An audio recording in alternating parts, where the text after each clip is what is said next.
G'day, Lupita. Great to have you on Australian TV. Good day. Wow, what an emotional roller coaster this film is. Have you watched it in its entirety yet? I haven't yet, but I know the roller coaster because I was in it. How did you guys approach coming to make this film under the circumstances that you made it?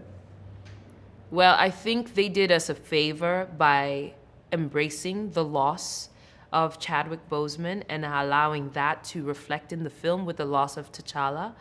That made it so that we could bring our grief to work every day and put it to good use. It was a really surreal situation of art imitating life, but in the end, it was actually quite therapeutic because we could come together as a group that knew Chadwick, that missed him sorely, and tell this story about how we as humans, how do we move forward when we've experienced loss and tragedy.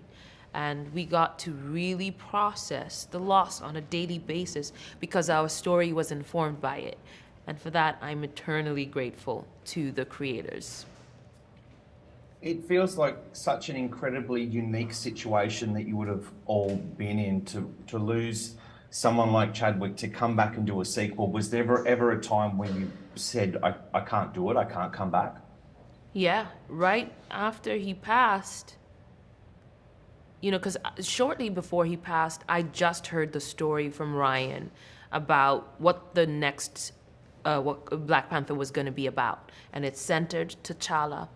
And then he passed, and it was so discombobulating. And I just couldn't imagine how you move forward. And none of us could.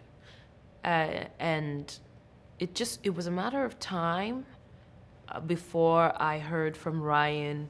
He too had felt he couldn't move forward and then found the reason to move forward.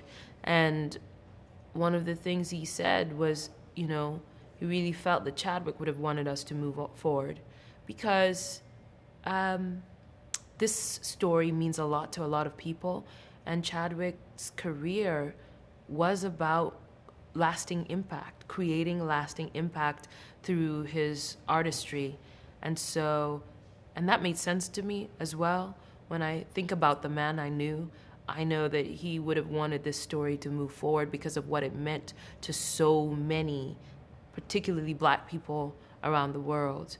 And so it was because of him that I think we moved forward the way we did.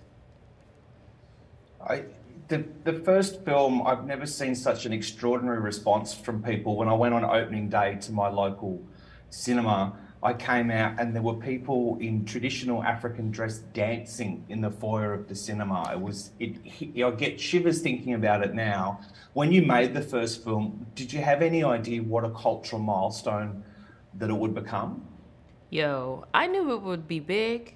I did not know it would be that big. I'd never seen anything like it. Just even from just the trailer dropping. I remember how the trailer made me feel.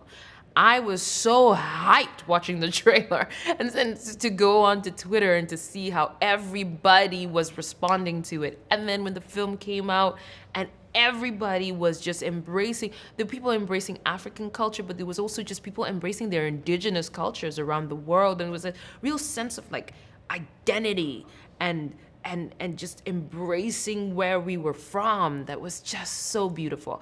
I had never seen it. I could not have imagined that. None of us could. We had like a WhatsApp support group of just like, okay, how do we handle this moment as a cast, Because it's overwhelming. It was overwhelming and so beautiful. It's spectacular. Congratulations on this film. What do you think Chadwick would make of Black Panther Wakanda Forever? I am loath to speak for him. I don't know, but I think he would be proud.